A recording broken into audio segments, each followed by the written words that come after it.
ko'z nazar bor narsa. Rasululloh sollallohu alayhi vasallam hadis aytadiki, innal aynal haq dedi. Ko'z nazar haq bor dedi Rasululloh. Agar biron narsa taqdirdan o'tishlik iloji bo'lganda, Alloh azza va jalla chizgan taqdir bor. Agar Alloh taolo biron narsani shu taqdirdan o'tib ketishlikka, Alloh azza va jalla chizgan taqdirdan birinchi bo'lishlikka, ya'ni taqdirdan ham o'tib ketishlikka iloji bor bo'lganda, Alloh ruxsat berganda ko'z nazar o'tib ketgan bo'lardi dedi. Ya'ni Rasululloh buni mubolag'a qilib gapiryapti. Biz ham hali hayotda ishlatamiz-ku, hali shunaqa so'zlarni. Qaniydi men bo'lgan mana qilib yorardim deymiz-ku. Haligi imkon yo'q bo'lsa ham, lekin agar bo'lganda mana qilib yorardim deymiz-ku. Shu tarzda Rasululloh aytdiki, agar ko'z nazar, agar taqdirdan biron narsa o'tishlikni ruxsati bo'lganda, ilojisi bo'lganda ko'z nazar o'tib ketardi deydi. Ya'ni ko'z nazar odam hayotini yoki nari beri qilib qo'yadi. Ko'z nazar zo'r odamni shunday eng odam qilib qo'yishi mumkin. Ko'z nazar boy odamni kambag'al qilib qo'yadi. Soppa odamni o'ldirib yuborishi mumkin ko'z nazar. Ya'ni orqaga haydatib boradi. Bu ko'z nazar bor.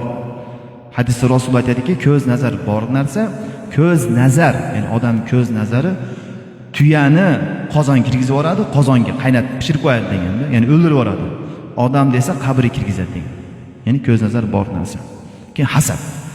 Ko'z nazar ko'p bo'lib ketsa, ba'zi bir odamlar bo'ladi, ko'zga yaqin bo'ladi. O'zining odobi bilan, axloqi bilan, harakatlari bilan, zehni bilan, chiroyligi bilan, esi bilan, ya'ni shunaqa odamlarni ajratib turadigan joylar bo'ladi. Ya'ni agar odam ko'p nazar o'tib ketsa, bu odam umuman o'zgarib ketishi mumkin yomon tomonga. Hasad ko'z nazardan ko'ra ag'irroq bo'ladi. Kuchliroq, ag'irroq bo'ladi. Ruchka nima? Listokatga. Shunaqa. Ertaga inshaalloh ko'z nazar hasadga qarshi o'qiymiz. Qaranglar, ko'z nazar hozir tushuntiramiz sizlarga.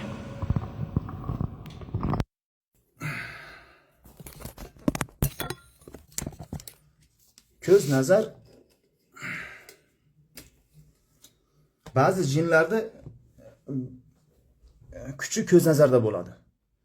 Odam o'z jin bor, o'z jin kirgan, sehri ham bor.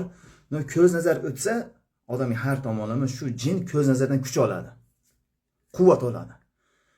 Jinni chiqarish uchun birinchi shu ko'z nazarni keltirish kerak bo'ladi. Ko'z nazar orqali kirgan nimalar bo'ladi? Jinlar ham bo'ladi. Ba'zida faqatgina odamda emas, jinlarda ham ko'z nazari o'tadi. Jinlarning hasadi ham o'tadi. Bunga duolar ham kelgan, vorid bo'lgan duolar. Ya Robbi Alloh, odamlarning va jinlarning ko'z nazaridan o'z panoh bergin degan duolar ham bor. Ertaga inshaalloh ko'z nazar hasadga qarshi oyatlar o'qiymiz. Shuning uchun kiringlar.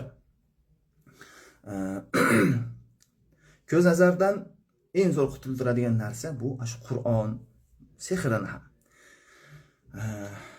Ko'z nazar hamma odamda bo'ladi. Buni Rasululloh aytgan. Shunda Rasululloh sollallohu alayhi vasallam hadisda aytadiki, men ummatimni ko'pchiligi ko'z nazardan o'lib ketadi degan. Qabrdagi ko'pchiligi degan ko'z nazar orqali o'lib ketgan deydi. Shuning uchun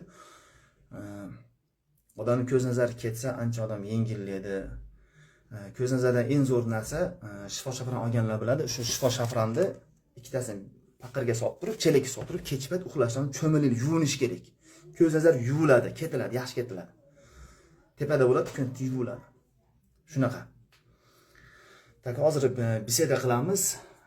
Biseda qilganda ertaman Telegramda qildik, hozir shuning uchun birinchi nimadan boshlaymiz. Nega? Bo'laveradi. Shu ishni yoqalar.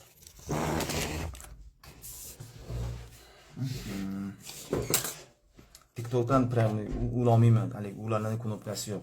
Instagramdan boshlaymiz, potom Telegramga o'tamiz. Qaranglar, shifo shafron oladiganlar, odamlar olayotganlar, hozir har xil firibgar masheniklar chiqib qolgan. Olmoqchi bo'lsanglar, to'qim biz bergan raqamlardan olinglar. Biz bergan raqamlar. Masalan, Toshkentda O'zbekistonda oxirgi 60-64 degan raqam bor. Toshkentda oxirgi 54. U masheniklar даже oxirgi nomerda 64 qilib olibdi. Shu darajada. Mayli, Alloh insof bersin. Shunga faqat men bergan raqamlarni olinglar. Bizni yordamchilarimiz sizlarga yozmaydi, olasizmi, istagan ekansiz deydi. Bunaqa demaydi. Hech qachon sizlarga o'zi taklif qilmaydi. Sizga o'zi taklif qilyaptimi? Biling, bular mashaniklar, aldanib qolmanglar keyin. Keyin bizning shafra mana shifa degan belgisi bo'ladi. Biz ham shu shifa degan belgiga qaranglar, aldanib qolmanglar.